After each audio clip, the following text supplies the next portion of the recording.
Hello and welcome to Starcast from Planet Waves.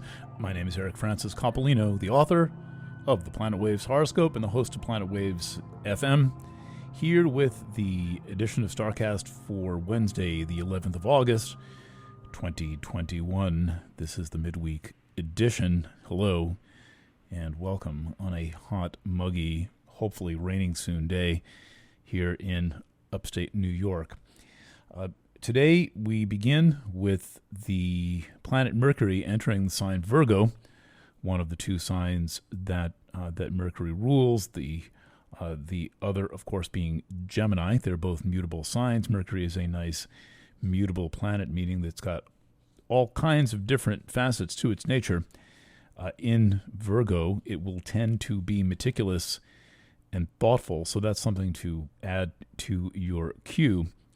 However, at the moment that I am doing this reading, about 2 hours before Mercury changes signs, Mercury is moving through the mysterious 30th degree of Leo, the degree with the symbol an unsealed letter. So, if over the past 24 hours you've found yourself revealing secrets of various kinds or finding things out about other people, that would not surprise me. I love that 30th degree of Leo and the whole concept of the unsealed letter. It would be nice if we lived like that a little bit more.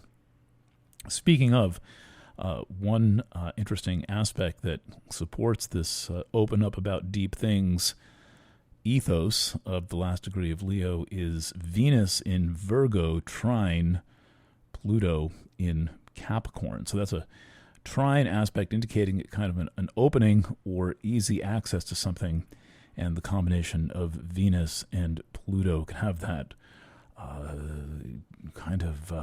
it's a kind of a wholesome form of lusty, especially in the earth signs, and Venus in Virgo representing some form of emotional and psychic healing. We don't talk about these things enough when it comes to sexuality. We all know that many of us are walking around with unresolved issues and unresolved questions and unanswered questions and many things like that.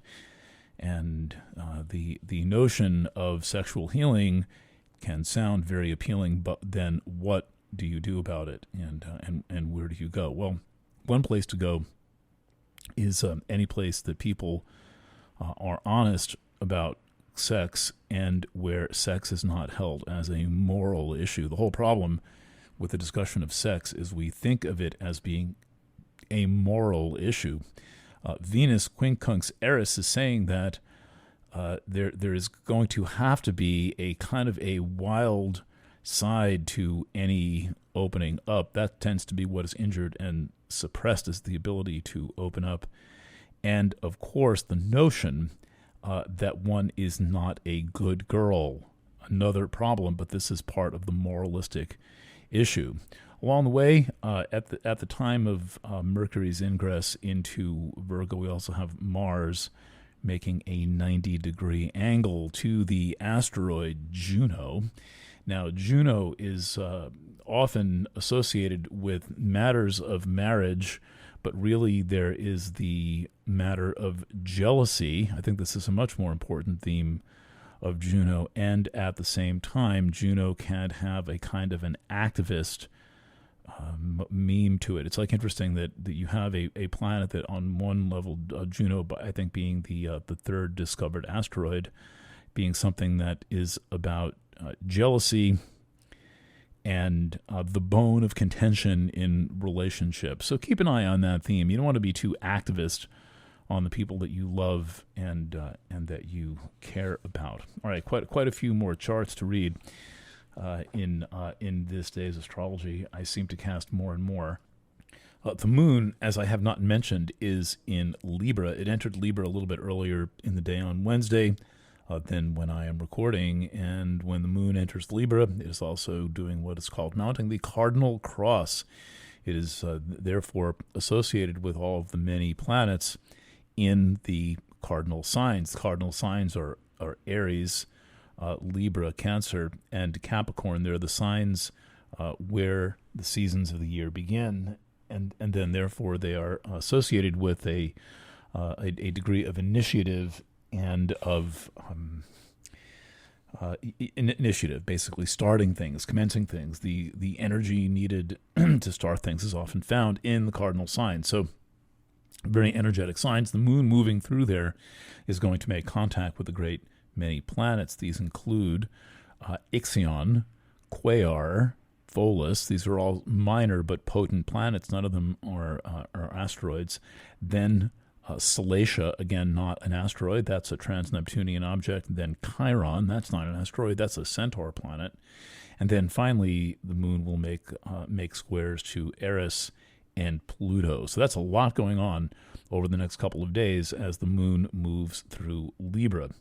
Now, when the moon makes, well, the first set of aspects that the moon makes in Libra are to Pholus. That's the really big active one. That it's not that big, but it's certainly active and highly energetic, and Salacia. So what this is telling me is that there is a lot of repressed and held down energy, and that repressed and held down energy, when it is in a repressed and held down state, tends to bubble up in ways that might seem either less pleasant or inappropriate or less wholesome. This is completely an illusion that's associated with the kinds of denial that people place around their natural feelings. Nonetheless, there is quite a bit of repression and frustration, like it's not okay to have too much fun. But also there is this question of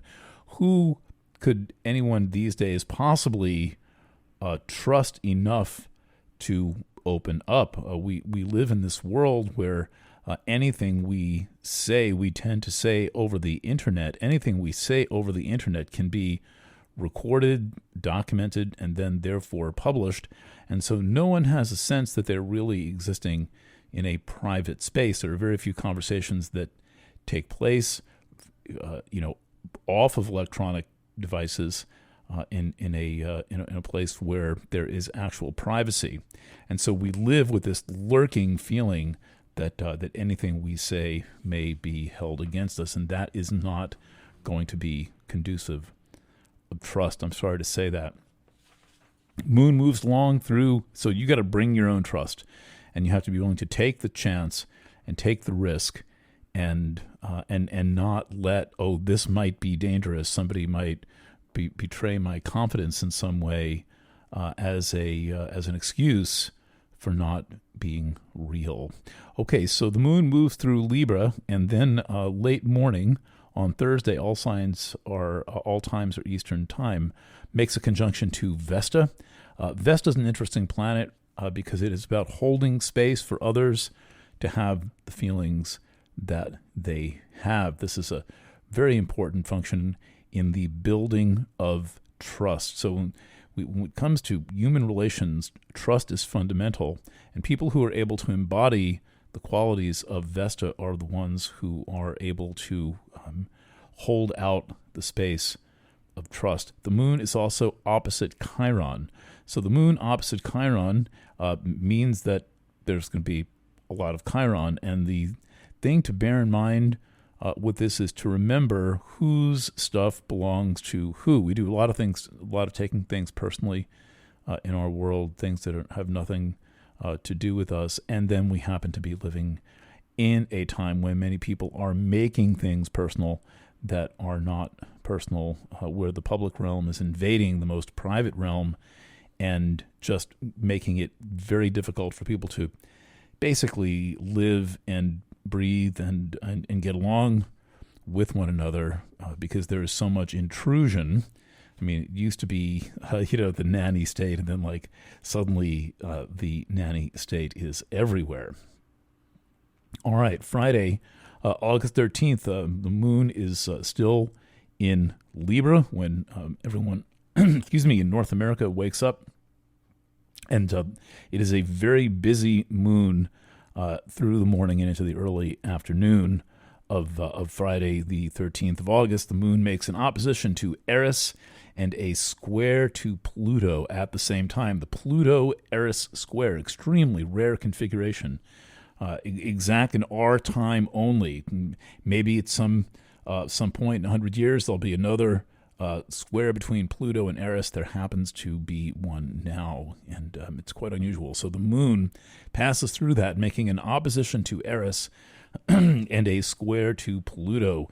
This is just, it is intense from the standpoint of human relationships because it can have so much need for involvement and investment in other people, and yet at the same time a kind of a lone wolf feeling that is not necessarily that pleasant. It can be a bit isolated, and the thing is that with Mercury, Mars, and Venus all in the sign Virgo, there's going to be a lot of overthinking things here, and that overthinking can itself be isolating. So, find a good reason to have a conversation with somebody, and to have that conversation off of electronic devices. Just try to get in a place where you can hang out, whether it's in a room where you feel secure, or sitting out in the park and or taking a walk where you can actually share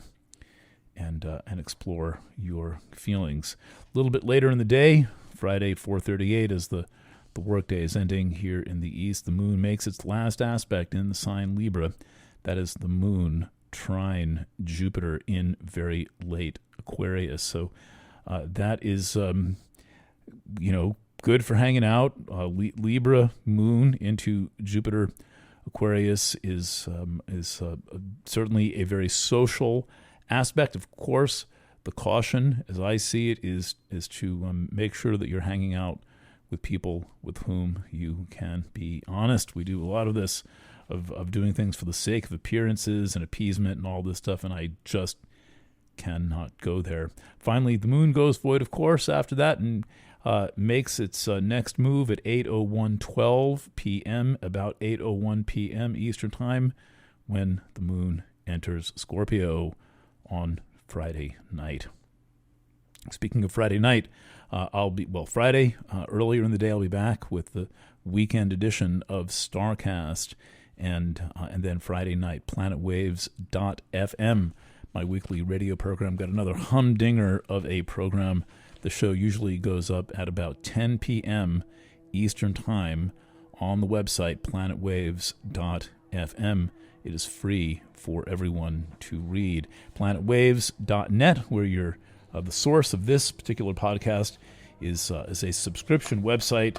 You get access to my vast library of articles and my twice monthly astrology readings for all 12 signs. And I've got a new book. Check on the cover of planetwaves.net. Always something exciting or interesting cooking at planetwaves.net and planetwaves.fm.